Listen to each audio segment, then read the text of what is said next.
Imagine a king so obsessed with his vision of godhood that he not only defied his empire's traditions, but even crossed the boundaries of morality itself. A man who dared to declare himself the sole prophet of a new god, abandoned the old capital, and shocked his people with unions so forbidden, even whispers of them survived for over 3,000 years.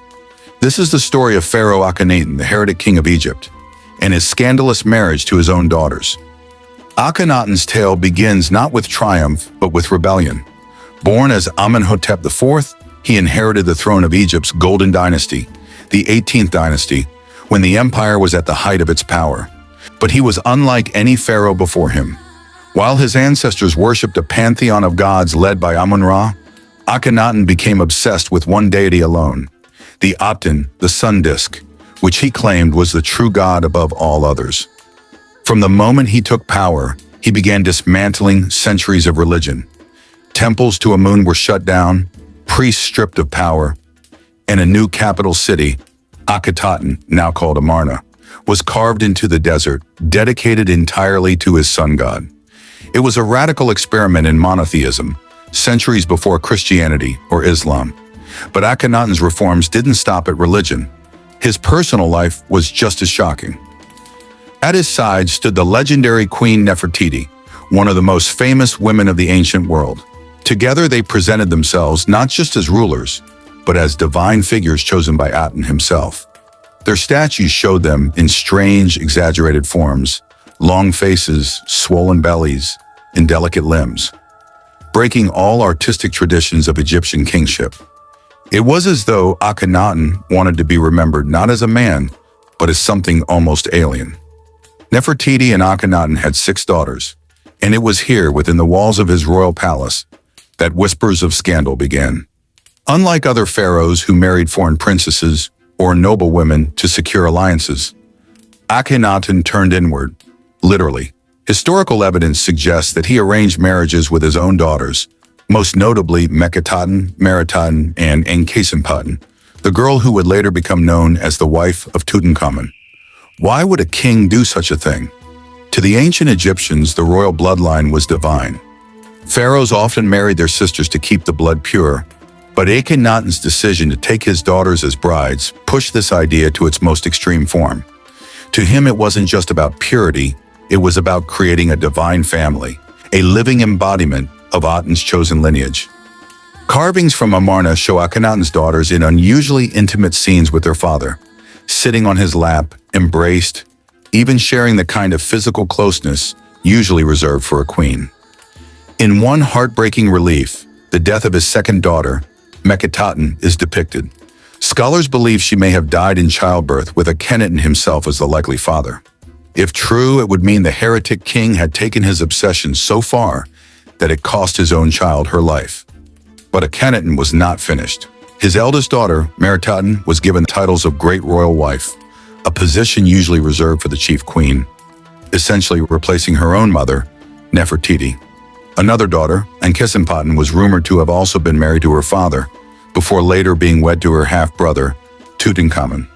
The royal family had become a twisted knot of incest justified by Akhenaten's claim of divinity. For the Egyptian people, these actions were nothing short of horrifying.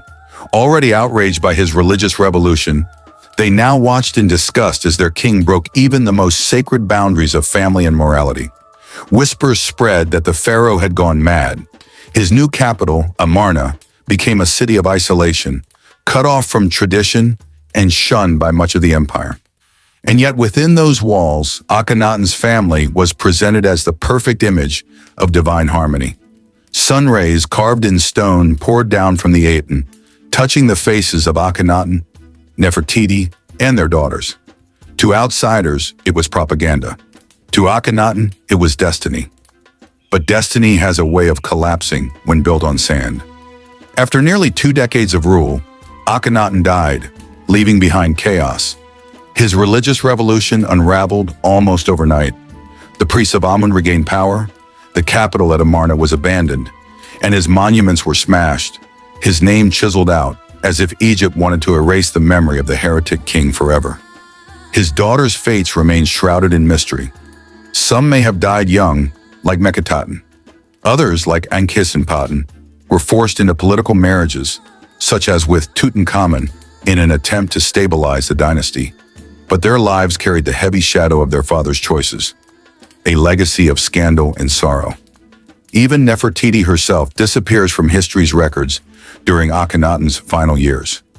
Some theories suggest she may have taken power in her own right as Pharaoh Neferuaten, while others argue she fell out of favor and vanished into obscurity.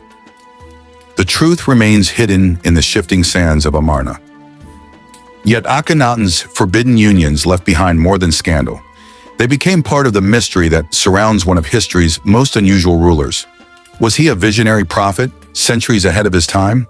Or was he a deluded tyrant whose obsession with divinity destroyed his family and his empire? What we know is this: Akhenaten dared to rewrite not just religion, but the very fabric of family itself.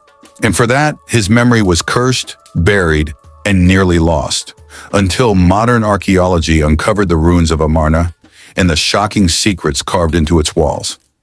The story of Akhenaten is not just about a king who married his daughters. It is about the dangers of unchecked power, the corruption of divine authority, and the devastating consequences when human desire is cloaked in the name of godhood.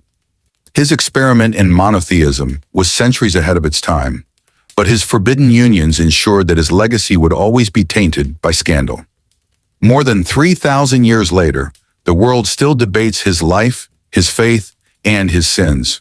But one thing is certain: Akhenaten, the heretic pharaoh, will forever be remembered as the king who defied gods, traditions, and even nature itself by making his daughters his queens.